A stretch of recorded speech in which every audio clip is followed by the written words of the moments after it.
The Diaries of Samuel Pepys, 3rd of January 1660. I went out this morning, it being a great frost, and walked to Mrs. Turner's to stop her from coming to see me today because of Mrs. Jem's coming. Thence I went to the Temple to speak with Mr. Calthrop, and walked in his chamber an hour, but could not see him. So went to Westminster, where I found soldiers in my office to receive money, and paid it to them. At noon went home, where Mrs. Jem, her maid, Mr. Shepley, Hawley, and Moore dined with me on a piece of beef and cabbage and a collar of brawn.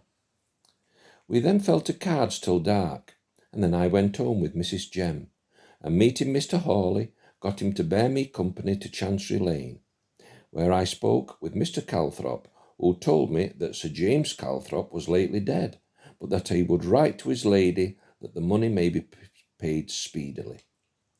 Thence back to Whitehall, where I understood that the Parliament have passed the Act of Indemnity to the soldiers and officers that would come in so many days, and that my Lord Lambert should have benefit of the said Act.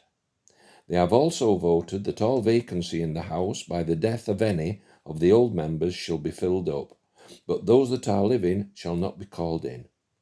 Thence I went home, and there found Mr. Hunt and his wife and Mr. Hawley, who sat with me till 10 at night at cards, and so broke up and to bed.